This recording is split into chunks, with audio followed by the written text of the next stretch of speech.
Welcome to the Lovability Podcast. My name is Jennifer Stiers, and I'm here to talk love, relationships, sex, marriage, and everything in between. Hello, everyone. Good afternoon. I can't believe it's just afternoon. It is Friday, thank God. What a week. I didn't give you guys much notice this week for the Lovability show. I was busy. But we have one of our favorite guests today. I'm super excited. One of y'all's favorite people is here joining me today for Ladies School. We have, as you guys know him, Colin Tate. That was the name on his book, and Is That Your Man, which I posted on Facebook and Instagram. But he'll tell you more about that. He had to change his name for confidentiality reasons for the book. But his real name, he's like Superman. His real name is Charles Mcmillan. So we're doing the big reveal today. We actually have Charles with us. So it's going to be weird for me because I'm used to calling you Colin. But thank you for joining us from Atlanta, Georgia today, Charles. Hi. Hi, Jennifer. Thanks for having me. It's great to be with you again. We love having you. It's funny, last week I was just talking to somebody and she had just gotten your book in the mail. So we are loving you even if you haven't been on the show for several months. So we haven't had you on, I think, since lockdown. So glad you could join us today. So we have Ladies School today. And last week we had Man School, and Man School was a little tough and a little rough, and I apologize for that last week, guys. We like to deliver our message with love, and I promise that's going to happen today. Charles is always, sorry about that. He is always polite and lovely, but tells the truth, because at the end of the day, that's what we want and we need, is somebody who's going to tell us the truth. So ladies, I know the guys are going to jump on today as well. And I'd love for you ladies to chime in, because I think there are things the ladies can do. Charles, it's going to take a while for me to get used to Charles. No problem. But I think there's a lot that the ladies can do to help their chances of finding the right love. There are mistakes that women make. And some of those, play into some of the things that irritate us about men. Last week, we were talking, Charles, about how men aren't putting effort in. They're not putting enough effort in. And one of the things we were speaking about that we just touched on, but I really want to start with today and move forward with, and that is the fact that women need to stop putting up with bad behavior and allowing it. And if they did that, it would stop that cycle, because men are getting away with it. They're getting, you know what I'm talking about. These Right. men are getting away with it. They're not calling, they're not setting dates, they're not making plans, they're expecting sex on the first date, they're asking for dirty pictures, and they're getting it. There's some women that aren't doing it, and they're the ones holding out for a good man. And I'm not saying that good men aren't doing it, but when men get away with bad behavior because other women will, it creates a problem for the others. So we got to work together, ladies, as a team, right? So I can say that. So Charles, why don't you talk to that a little bit? Why don't you talk to that a little bit from a man's standpoint on what a man sits back and thinks when he's getting away with stuff like that? Well, here's the thing women must understand, that every man, when they first encounter a woman, we're putting them in what we like to call a bucket. Whether that bucket is, this is somebody that I want to get to know, to see if this could turn into something more substantial, or is this somebody that I'm just going to have a good time with and then be done with her in the next couple of months? Or is she going to be what some guys like to call a break in case of emergency, meaning you're just somebody I sleep with when the other women I am more interested in sleeping with are not available. You are the quote unquote break in case of emergency. And so the key is to determine where bucket these men decide to put you in. But don't make the mistake of thinking if this man puts me in a particular bucket, I can kind of get my way and go into a new bucket. For example, if a man looks at you as a break in case of emergency, there's literally nothing you can do that will elevate or promote you to become what is considered wifey material. However, you can be considered wifey material when he first meets you, but something you could do or could say, or your actions could demote you into being that jump off or break in case of emergency, if that makes sense. I love that. I love that. I could demote you. You could be demoted. You What can. he's saying, ladies, basically is that if you think you might get a man like by sleeping with him or doing something like that right off the bat, and then think you'll hook him later, that's bait and switch, and it's not going to work. It won't. Because It won't, Jennifer. yeah, And just to jump in on that, women have to understand the men they're running into aren't 18, 19-year-old teenagers who have only had one or two sexual partners. They're running into grown men in their 30s, 40s, and 50s who can probably just, you can imagine the kind of sexual experiences they've had. So your sex is not going to be enough to keep them. You may get him initially, but it won't be enough to keep them. I just want women to understand that. yeah. I mean, if you're not looking for a relationship, if you're looking for a relationship, and let's talk to that because I've had men panels on before where every single man on the panel said, if a woman pushes herself on me or wants to sleep with me or offers it up or allows it, I'll do it. Because there's not many guys that actually turn it down, although I know some that have.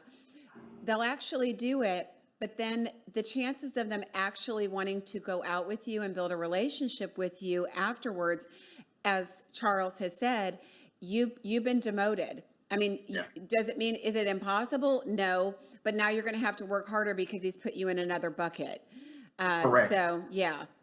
Correct. It is. It'll be easier to push water up a wall than get a man that has considered you a jump off to now get promoted. I mean, think about it in a job sense. I mean, can a janitor become a CEO of the same company he works for? I mean, it's possible, but the amount of work that janitor will have to put in and the years of time invested, ladies, you don't have that time to waste. And I tell my male friends, you don't have that time to waste to try to mold a man into clay to become the man you want them to be. There are plenty of men out there that match up what you're looking for. You just have to know what to do to find them and to recognize them before you waste too much of your time. Thank you for that. And I think a key here is also respecting yourself. If you want a man to respect you, you need to respect yourself. And he's looking to you for that. You're leading the way. And again, it's, right from the beginning, who you're being and how you're acting and your behaviors and what you're allowing or not allowing, where you're setting boundaries or not setting boundaries, you're training him. You are training him on how to treat you. And that's super key because that's long term. That's forever, right, Charles? I mean, that's not just first date, that's forever. Yeah, that's forever. And I had one client, and I'm gonna make a suggestion to women. You have to be brave for this suggestion. And the suggestion I'm gonna give you is a suggestion my mother actually gave me when it came to my dating life. And the suggestion is, if you're open and strong enough to it, I would like you to do what's called a dating autopsy. And what a dating autopsy is, and women, it's going to take some guts to do this. But what I mean by that is every man you can think of that you dated, ask them their opinion on, from their perspective, what went wrong. And there's so many times when you in a relationship, you're always thinking about what the other person did wrong. When you tell your friends, he did this, he did this, he didn't do this, blah, blah, blah, blah, blah. You have to start doing the hard work and ask yourself, what was my contribution to this relationship not working out? And it's a tough thing to do, but it will be humbling to hear a consistent theme from man to man to man, if that makes sense. That's a really good point because it is all about that personal accountability and that there is a lot to be shown to us in our history and our patterns if we're willing to look. The one thing I will say about this audience, which I love, the people that join the Lovability Show here to watch, they're a higher level person. They are that person that's willing to do the work and take the coaching. That's why they love you. Laura has said, love his book. So you've got fans on here already. Thank you. Jerry Ann says, hello, Charles. So Barrett, I haven't seen you in a long time. Barrett says, so true. Self-respect. Women are much more vulnerable. So, ladies, it is a matter of you stepping up to the plate And I think this idea too, Charles, I want you to talk to this as well. This idea of competition. I mean, I think about The Bachelor and The Bachelorette. That's, I'm sorry, Mhm, it's such a stupid show. It's not real, people. mhm, But that's not real life. Like there's not a man shortage and there's not a woman shortage. mhm. There is no competition. You're competing with yourself in a sense to be the best you can be. There you You go. don't have to worry. I think so many people worry about, and I heard a woman say this, well, I don't want to lose a good man. I don't want to do something and lose a good man.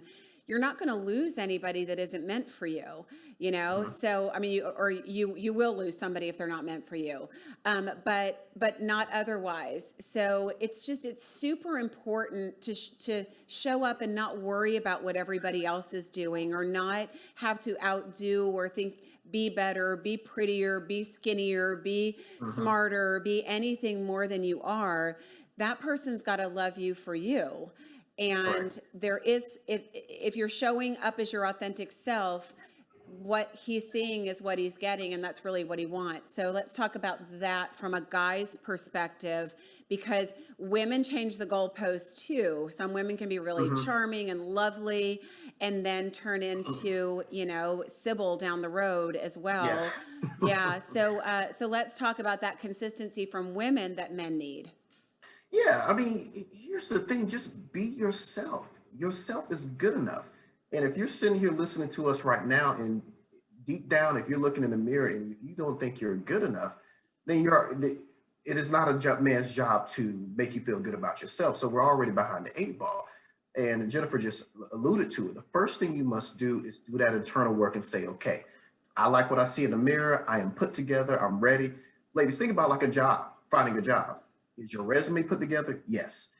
Is your experience put together? Yes. Do I have my education? Yes. If all these things are together, now it's time to present yourself out to the world. So let's start there. If you're not internally ready, don't look for the man to do that external work for you. And the second thing I want to say is don't look at a man as such or a good man, as if you will, as such a shot in the dark. That if I find a guy that, I don't want to say this term, but the tallest short person, if you will, that this is the best thing smoking, I have to hold on to this man for dear life. You are good enough. It only has to happen one time. And I'm hate to say this, ladies, every man's not going to find you attractive, just like every woman is not going to find me attractive. We just have to understand that. Everybody's not going to hire you when you put your resume out there. But when you get the job, you don't take it so personally. You understand it's a numbers game. It has to be a perfect fit. Finding love is the same way. I just want women to understand that. Yeah, you just brought up a really important point about, and you're so right that everybody's not for everybody, and that's the good thing, right? Oh But yeah. I think the other piece of that is also letting go. And I think, again, women, I almost want to say, women are guilty of it for different reasons than men. Women do it Mhm. with the mentality that there's not something possibly better out there, Correct. or you may not get anything else. And so women do it out of that fear. And usually men stay because they don't want to hurt a woman. And so Mhm. the motivation's different. But ladies, if a man's not for you, don't try to fit a square peg in a round hole. You're not going to train or retrain or change a grown adult.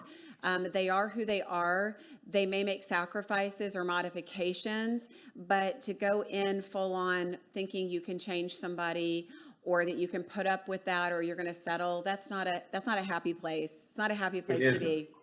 It isn't. And most people listening on this call right now can probably count on one hand how many people they know that are in a happy marriage. I'm included.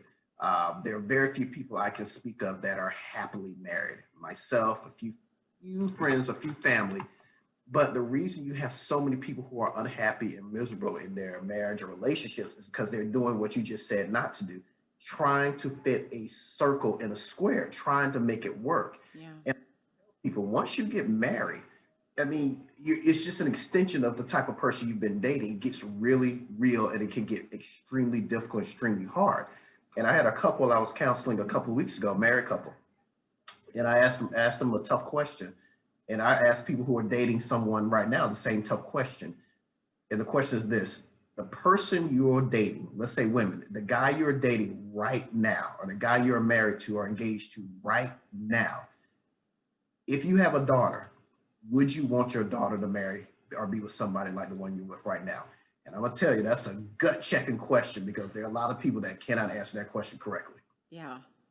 Yeah, no, that is that definitely definitely a big question. And I think on that same note, it just comes to mind to me that people are bringing people into their life with their children that they shouldn't bring in. I mean, that's what you said makes perfect sense. But if people are willing to bring not so wonderful people into their children's life for their own benefit, not for their children's, they may not be good. I mean, that's a big thing, ladies and gents, but we're talking to the ladies today, so I'm going to keep it ladies focused. Ladies, it is your responsibility, as it is a man's, to protect your children. That's your job. So when you're dating as a single mom, you've got to do your homework, especially do your homework on a man before you bring him home to your children, because you're exposing your children to whatever and whoever that man is. And as a counselor, I hear the stories all the time, and it's not always a great thing. So that's just a little side note. That goes for you guys too. Kids get attached. Who that person is going to influence their life. And it is really important that we choose wisely in that department too.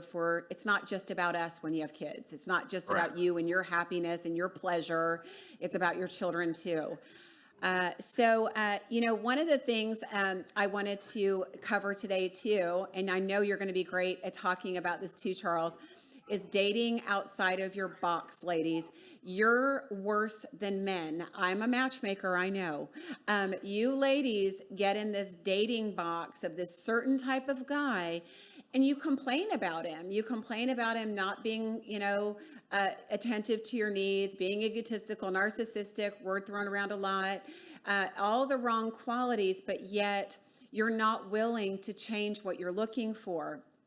And ladies, that's super important. As you're on these dating sites or you're meeting people, please give a guy a chance that is nice, that you have a connection with. It's not all about looks and chemistry, and your body doesn't have to get on fire every time you see somebody. Butterflies in your stomach, your pants on fire, that's not love, that's lust. And sometimes we have to get past that part of it to find the right person. So I'm going to let you hit that one, Charles, too, because that's a biggie. Yeah. That's a biggie. And, I was guilty of that too before I met my lovely and gorgeous wife. I was definitely guilty of it. I have friends who are guilty of it. And like you said, Jennifer, it's men and it's women who are guilty of this. So let me explain this, ladies. When you are still extremely driven by those external things, looks, height, income, swag, however you want to put it, that is a reflection of how you feel about yourself. And let me give you an example. To me, before I met my lovely wife, a woman had to have a certain look, a certain build, a certain height, a certain this, a certain that. And that's because I had issues because of what I saw in the mirror.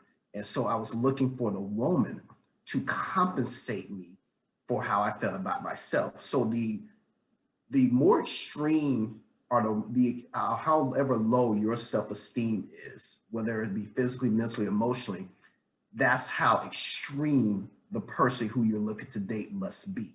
Because you're looking for them to substitute or compensate for how you feel about yourself. Because so many women are been here, and Jennifer, you've heard women say this to you in your counseling.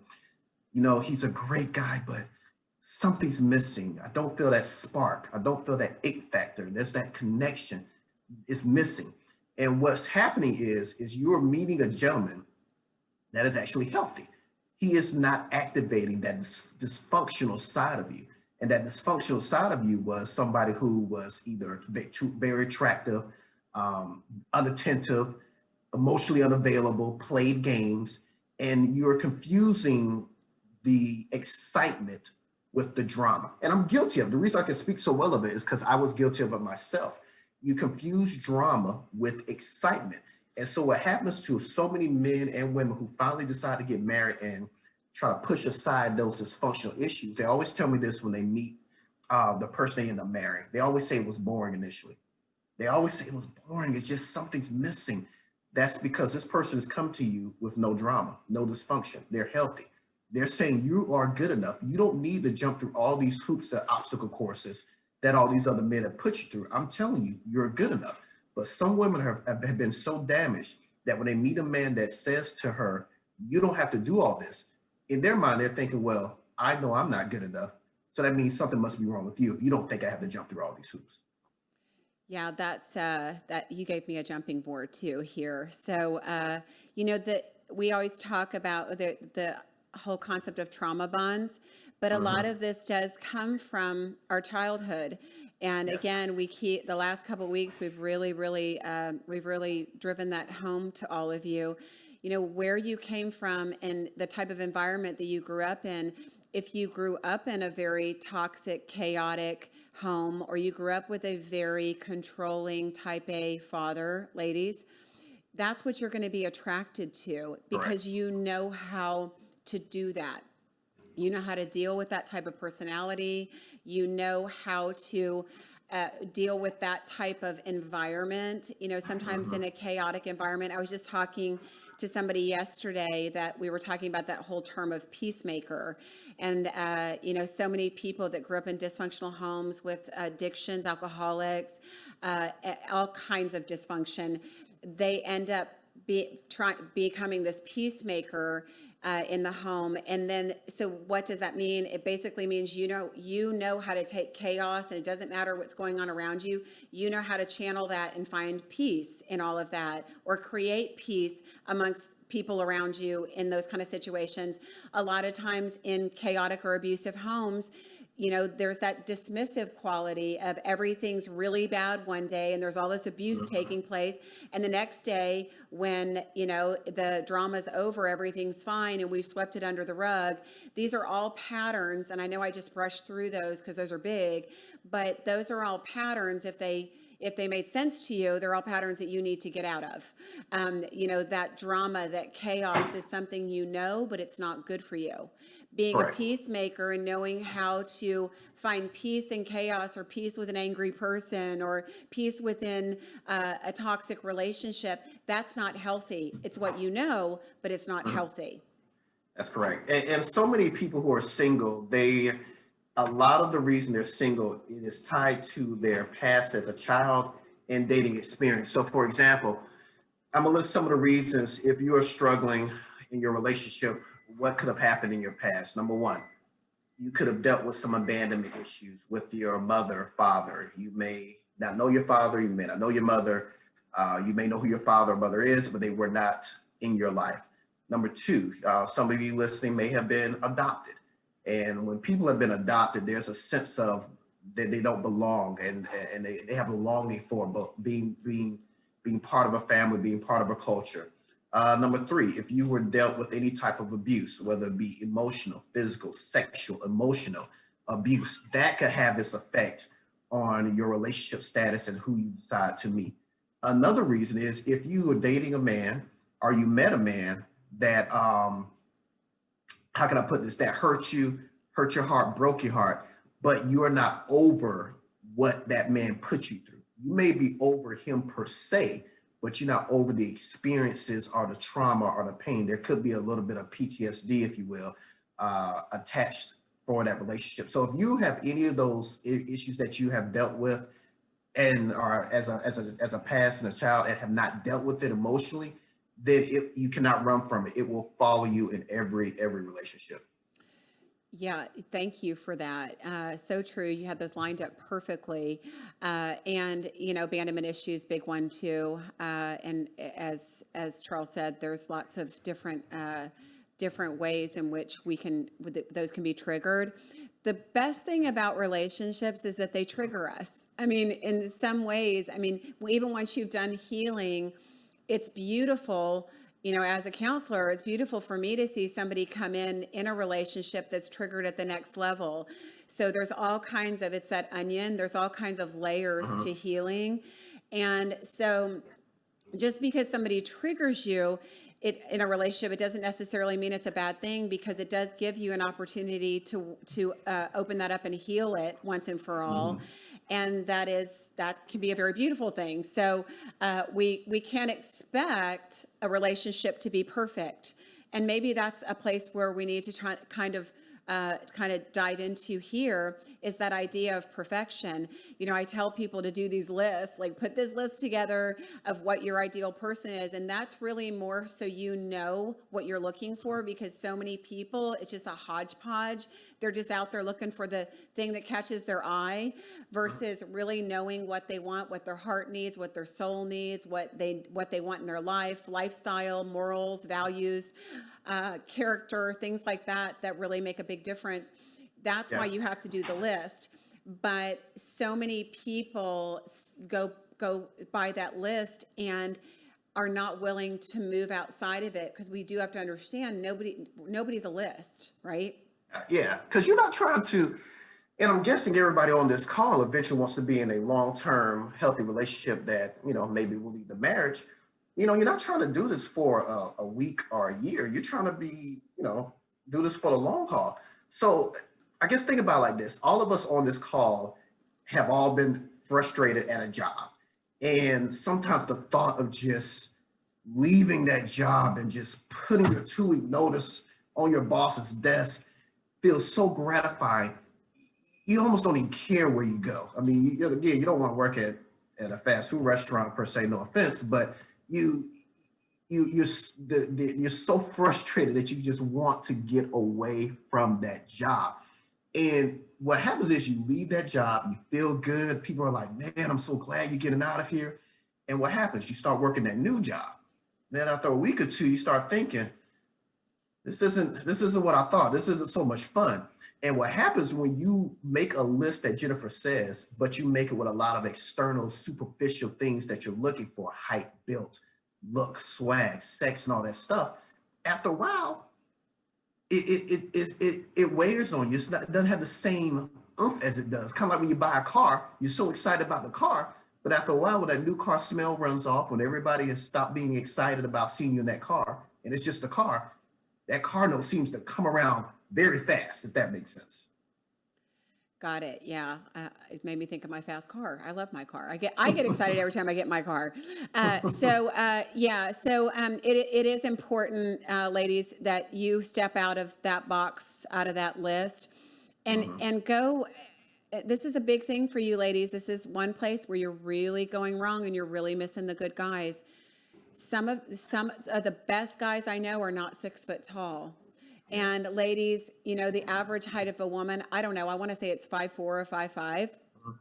Ladies, if you're not 6 foot tall, you don't need a man that's taller than, that's that height or taller. I get you want to wear your 5-inch heels, but you're missing the boat on some of the best guys. The best guys. I think the average height of the men in the USA is 5'10". Mhm. That's average. Don't dismiss a man for height. Yes, there's accommodations you're going to have to make.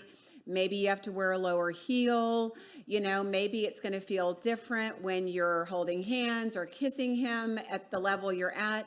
But modify that. Be okay with that. You don't want a guy judging you because of something superficial also that you can't change on yourself, right? Correct. And I'm glad you say that, Jennifer, because I always say women are the most emotional, strongest people out there. The reason I say that is because you have to deal with a lot of crap from us men, not just on a yearly basis, sometimes weekly, monthly, hourly basis. Because I always say men cannot handle what we put our women through. However, on the same token, the criticism that you deem to men, if you reverse it, women can't take it. Like I had one lady, a client, who asked me, why can't a man just be brave enough and approach me? Why she just look at me? Why don't they just man up and say something to me? And I explained to her, I said, it's very challenging to approach a woman cold. And I said, you know what, let's try to exercise. Next time, I want you just to approach a man. And she came to me, and the guy let her down nicely, but she said even though he let her down like a cupcake, it stayed with her for 3 months. So my point is that try not to be so judgmental.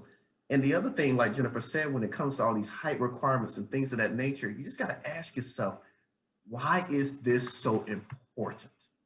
Why is this so important? And one woman told me, I want to be protected. And I said, okay, that's nothing wrong with that. And I said, when was the last time someone tried to accost you on the street? Okay, so what do you need a man that is 6'2" and you're 5'3" to keep you from happening? And what we kept diving deeper is that it was all about her internal struggles. And that's what I mean. When you have these superficial things on your list, it is to mask and deal with how you feel about yourself. And the test for that is, as harsh as you are about someone else's physical appearance, I guarantee you are equally, if not more harsh about that same appearance in your own body. Right. No, that's very, very true. God, you just brought a point up, and I was so intensely listening. I thought of something, and now I've forgotten what I wanted to say. Ladies, we were talking about height. God, where was I? It was such a great point. Oh well, I'm sure I'll think of it. But we definitely, ladies. Oh, I know you had brought up safety. That whole idea of somebody's height being safe. I've heard women say that before. That something about a man's height and him being taller than me and bigger than me makes me feel safe. Maybe redefining what safety is to you, Correct. ladies. This is super important because one of the biggest things that we need in a man is to feel safe. What does that safety really feel like? It's not, as you said, Charles, it's not about somebody is going to attack us and we need somebody that's going to, protect us physically. It's about emotional safety. It's about somebody who loves us, who's there for us, somebody, a strong hand, somebody to give advice to us, somebody to be there for us when we've got, an issue or something we want to talk through, when we've got something we're going through in our life as a support system. We both need that. Men need that from you, and we need that from men. So, you really need to look at that safety thing and decide, because that's a big thing. And if you can define what safety means to you, it may help you in your search, and maybe putting that in the forefront over a lot of other things. Were you just about to say that? Yeah, you make a great point. And I tell people this when they're thinking about getting married, because when you're dating, you think for some reason it will always be like this. The only thing will change is we'll just get older. But here's what I want women to think about. Think about the men you've dated in your past, and think about the men you are attracted to. Ask yourself a couple of questions. And what I mean by these questions is, when things aren't, you're thinking about who you're going to marry as if nothing bad happens. So I'm going to ask you some questions, and then you ask yourself, would this man have stuck around?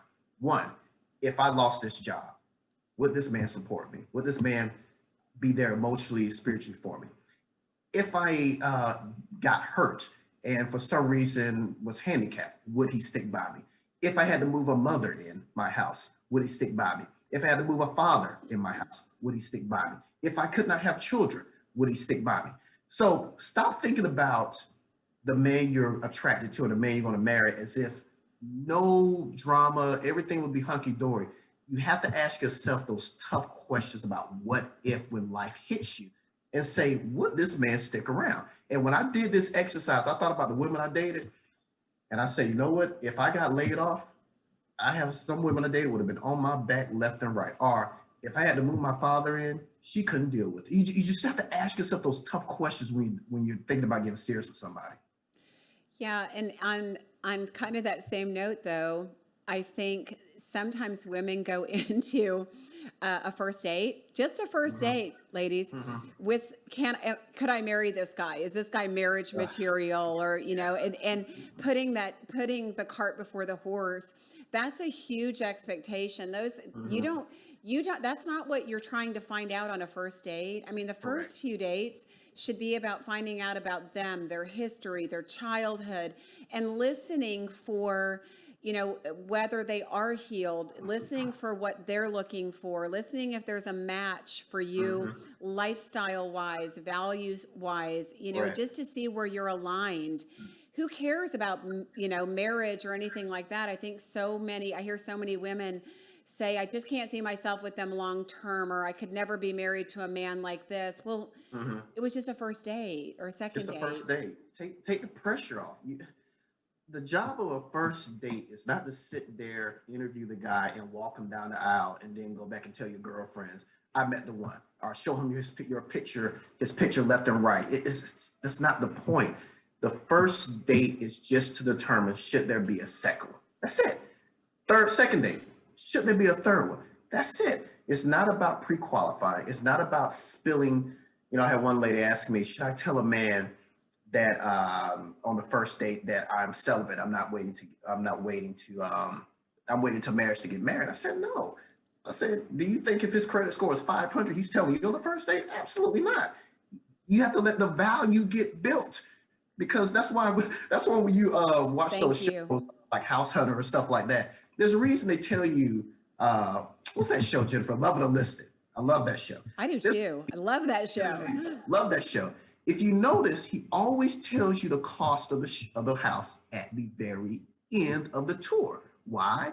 Because he wants you to build value. He doesn't want you thinking price in the living room, price in the kitchen, price in the dining room. Same thing. You don't want the guy thinking you're going to be celibate at the appetizers. You're going to be celibate while he's eating his entree. You're going to be celibate. You see what I'm saying? You don't want him thinking about that stuff. Yeah. Just get the pressure off. And if you are putting that pressure, that means your husband or your future husband has a job to do in your life. And if he has a job to do, it is your job to do those things that you're expecting an external person to do for you. It is not his job. Yeah, no, that's I love the job thing. That's always been your reference, and I use it a lot. So thank you for that. It is super important too, though, that we're authentic. So I just want to make sure that we qualify that statement. I know we're on the same page, Charles. You don't have to tell him that you're celibate or anything else. Maybe too much of your history, ladies, about your, divorce, or I always tell ladies you should have an elevator speech of sorts to be able to give a few-minute version of, what your marriage was, or why you divorced, or, what the situation was with your history. But that's it. You don't want to give too much information out initially, just because of the same thing. It's all about somebody's painting this picture of you on this first and second and third date, especially that first one, though. It's you want to paint a realistic, not fake. You're not hiding things. You want to paint a realistic, pretty picture of yourself. And ladies, that also means, as stupid as this is, I know some of you, put a lot of money and time and effort into a first date as far as looking good. Some of you don't. And guys notice. It's a big thing for men. And I know I just drove from one point to another, but it did remind me too that yes, they are looking emotionally for a healthy woman, but also how you're put together matters. Men notice things almost more than women. I don't hear women complaining much about men's clothes after a date. Or their appearance. But I'm going to tell you something, ladies. I hear it all the time from guys. And I know, like I said, I know some of you try really, really hard and work hard to do yourself up. Some of you get your hair done and your makeup done or whatever before a date. Great. Good for you that you're putting your very best foot forward. But some of you ladies need to put a little bit more effort in, because a guy wants to know that he's valued. He's investing his time and his money into taking you out. Put the effort in to show him that you care and you value him and his time. Yeah. And when I see women that do that, it's usually two types. It's either a person who just wasn't educated on how to dress and how to, be presentable when it comes to men, whether they're raised by a lot of men or what have you. Then in some cases, I have women who dealt with some type of trauma, where there was some type of abuse, and they are subconsciously toning themselves down to keep a man at arm's length, and they're doing this subconsciously. They don't even realize it. So Jennifer makes a good point, but to kind of pivot back to what we were discussing before you made that point is when it comes to expressing those things about yourself, like Jennifer said, you don't want to put all that up on the table in the first, second, third date. You're not being deceptive. You just want to present that information when it's pertinent and when you're with a man that you see is worth that information. And I've had someone to say, well, I just want to tell them right away because if he's going to run, I'd rather him run on day one. Abandonment issues right there, but go ahead. Yeah. I'd rather him run. Yeah. I'd rather him run on day one than on, month one, what have you. And I asked the woman this, I said, if you had 10 men, good men that you were just casually dating, trying to get to know, if one of them left, would it be that big a deal? She said, no, it wouldn't be that big a deal. I said the same thing with a job. When you are trying to find a job and you get one job interview and it doesn't work out, are you devastated? Are you going to give up? Are you saying all these jobs are bad? These jobs don't know what they want. These companies, this. She's like, no, I'm going to keep, just one interview. I'm just going to keep trying.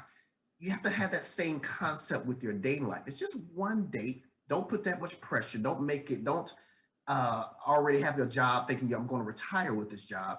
And second, when you need to have more dating experiences, it should, if you meet one great guy and you are just thinking this is it, I'm never going to find anybody else, that's just not the approach to have.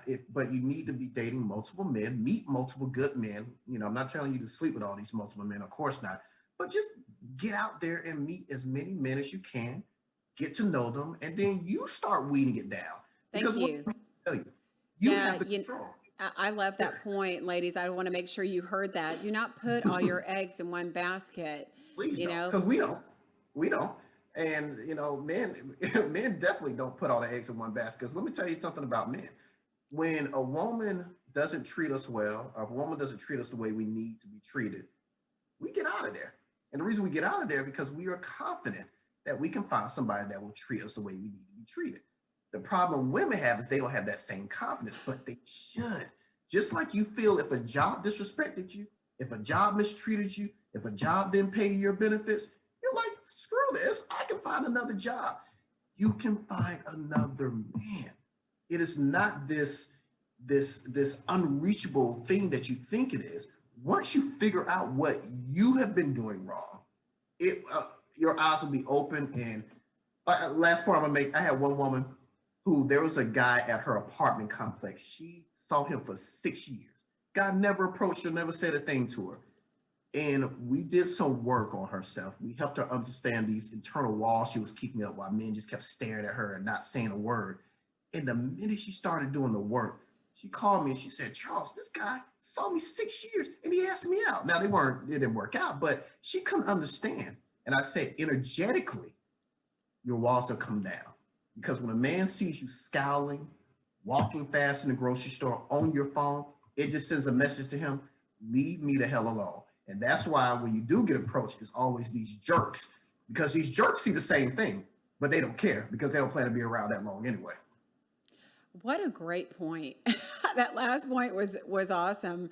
The good men respect you enough to not approach you when you're not approachable, where the not so great ones don't care because they're going to disrespect your boundaries from day one.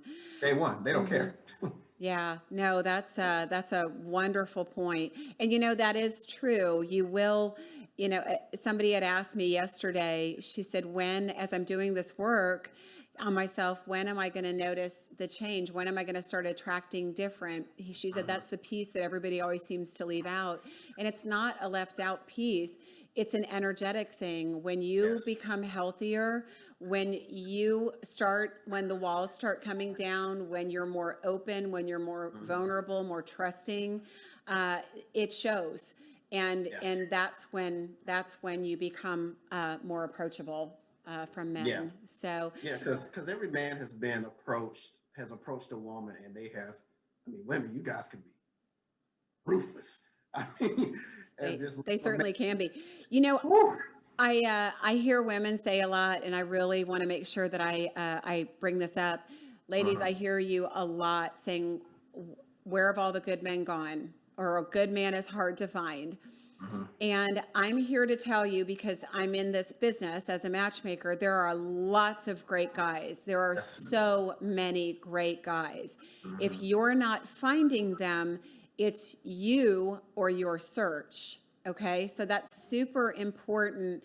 And I lovingly say that. I just want every lady out there that isn't finding good guys to think about this for themselves, and start looking at their life and looking at their decisions and looking at their patterns, and examining why it is that they haven't attracted them.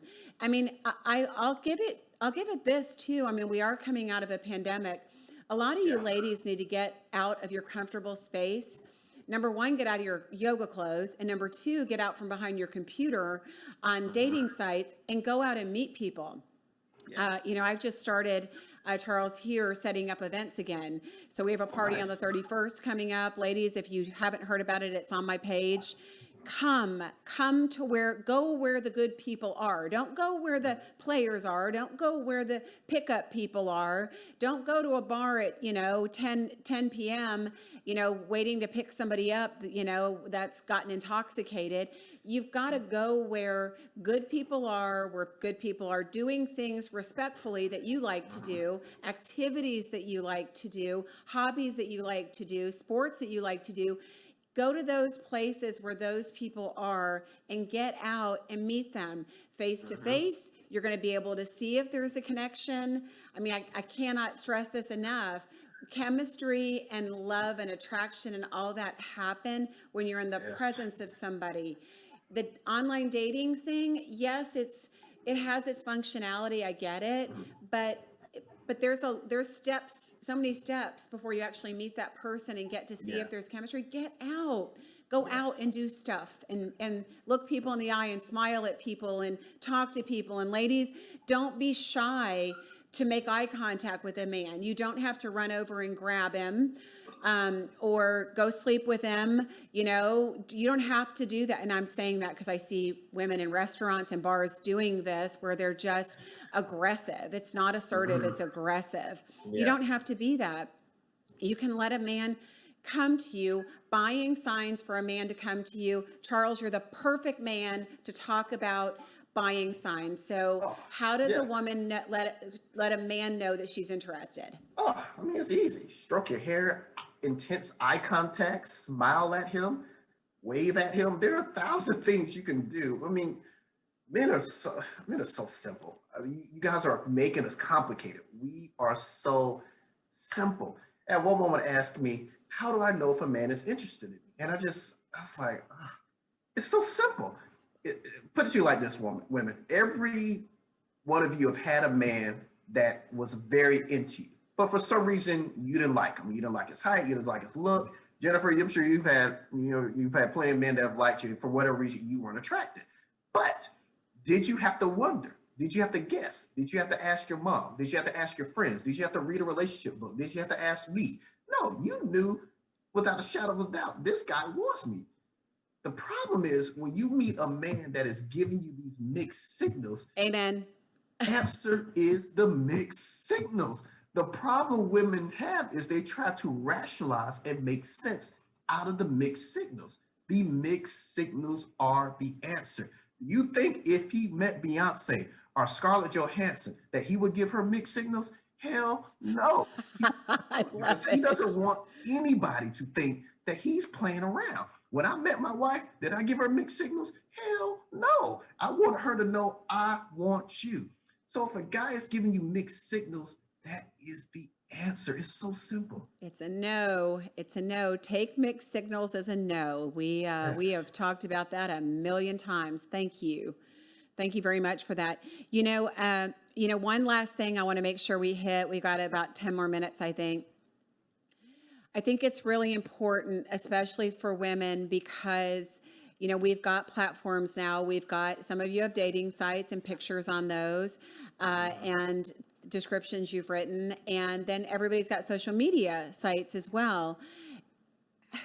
How you're presenting yourself, ladies, Mhm. is going to be super important in who you attract. And I I understand that you want a man to think you're beautiful and sexy and all those things. But a man also wants, number one, to find those things out himself. Beautiful and sexy isn't about how many body parts you can show or how many bathing suit pictures you can post. God, stop. Um, Summertime always kills me with the ladies. It's like, don't, let some things be a mystery to a man. Men love a mystery. Men love things they get to unwrap themselves that aren't on display for the world. A man that respects himself wants a woman who respects herself and her body. So I want to encourage you ladies to really look at your sites and look at your pictures and the things that you're posting and the things that you're saying and the language that you're using, and ask yourself if that is a match for the guy that you want to attract, because you're going to attract the same thing back that you're putting out there. Yeah. And I guess the thing is, like you say, you just have to look at what you've been getting. If you keep doing the same thing, you're going to keep getting the same results. That's insanity, doing the same thing, expecting different results. And so if you have these somewhat cladly or racy pictures, then that's something going on with you. You're looking to get that type of attention physically because of issues that, precede 2021, stuff that happened decades ago probably with you. And another thing, if you have things on your page where you have all these parameters, if you're a man, that's this, if you're a man, that's this, if you're this, that, don't contact me. I'm telling you right now, I know plenty of guys that look at that as a challenge, and they will give you the opposite of what's on that page just to get you and then get out of there. So you just, like I said, I think the thing to do is to be extremely vulnerable about where you are and what you need to work on. Again, like if it's trying to find a job, be vulnerable, show your resume. What do I need to work on? Ask your friends, ask your family. And here's the thing, God sends us teachers. And there's no doubt, everyone listening here, God has sent teachers to you, whether it's through the men you dated, whether it's through me, whether it's through Jennifer, whether it's through your friends, about what you need to do. The problem is you don't want to hear that. And I get it. It's scary when you have to go down that dark corner and address some of those internal issues. But it will pay off. And because I had to do the same thing. Why was I still single? Why was I not meeting my wife? I had to do the internal issues because, as my mom used to always say, the good news is it's you. The bad news is it's you. You are fixing what the problem is. Yeah, no, you are so right. And I love that. And we drive so many of these points home to you all weekly, and I love you ladies that have joined us. I know so many of you personally, and you're lovely women, and most of the people I'm watching aren't doing these things that we're talking about, but we all know that it's happening, and there are places that we can all brush up. And as Charles said, sorry, I just keep wanting to call you Colin, don't know why, but as Charles has said, ask yourself the tough questions, and you can't fix yourself. I mean, as much as we'd all love to, I mean, I do this for a living. I can't be third person outside of myself to look at my own stuff. I will ask trusted people in my life about these things. Ask them if there's something I'm not seeing, because that's how we evolve. That's how we learn. That's how we grow. There's always things we're not seeing, but right. Those are the hard questions, but you need to stop at some point and ask them or get coaching. I mean, coaching's a great thing. I do it. I mean, I do it every day. I know you do it too. It's just, it's important that you find somebody that you resonate with and you trust, and get solid advice that you're willing to take, right? Mm-hmm. Don't just pay somebody to give you advice that you're not willing to take. You've got to be willing to step outside of your own box and your own comfort zone and look at your own stuff, because you're the one, as he said, that's always showing up to the table. Common denominator in all of it is you. Yeah, and women, you're the prize. Why do you think men go get their haircuts every weekend? Why do you think we try to get the best looking car with the nice wheels and the nice house? It's not for our friends. It's for you. We're trying to impress you. And once you do this internal work that Jennifer's speaking on, and Jennifer's a great coach, and I implore you guys to pursue some of her services, is once you do the work, you will start realizing you will have the pick of the litter. it will no longer be this needle in the haystack. You will be able to pick and choose which great man you want in your life. Not one great man out of 10 crappy ones, but no, like 5, 6 different great men that offer different things. And you'll say, which one is best for me? It's a great problem to have. Yes. And somebody listening to you right now that can't even imagine it. But I see it all the time once women do the work. It's like the blinders are off, and it's a whole new world for you. So I want to go on what you said. Great men are looking for great women. And so hear that. Great men are looking for great women. How are you showing yourself to be great? What about you, your persona, your personality, if somebody's going on your social sites, what about that shows your greatness? And if you're not showing your greatness, how can you, right? And your vulnerability and all of that. But this is important, is that you want people to see who you really are.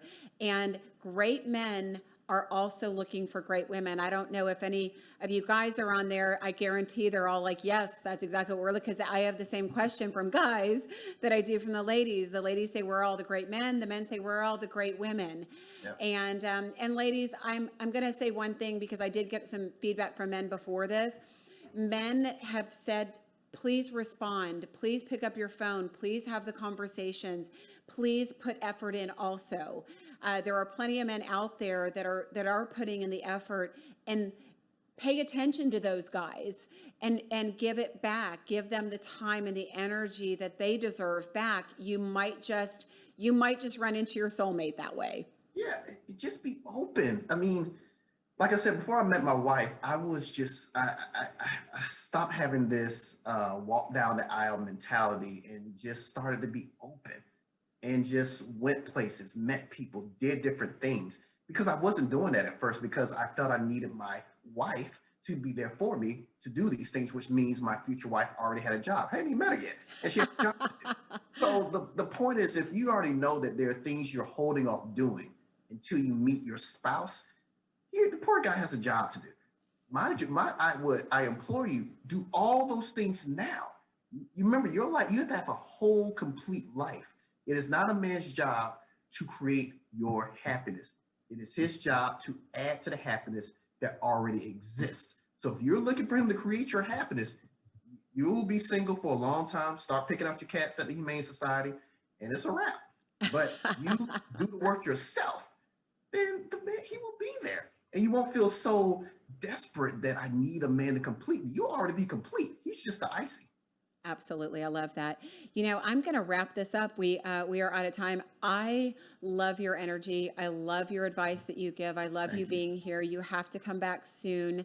And I know the ladies have been commenting and agreeing the whole time, more amens than questions, but confirming that this is definitely the right advice for the time. And ladies, I want to wrap it up with something that Charles said today. Leave with this and own this, and do whatever you need to wrap your life around this statement. You are the prize. Yes. I love that. If women could understand this, feel this, own this, it changes everything. So, Charles, thank you again for being here and joining us today. We will have you back. Thank you, everyone watching and joining us every week. Your comments, I've been watching and seeing and responding appropriately. So, love you all. Thank you for being here, and we'll see you next week. Every single week, we'll have new information. And if you'd like to find out more information, or if you have any questions, please go to my website at lovejen.com, or you can find me on Facebook at my personal page, Jennifer Stiers.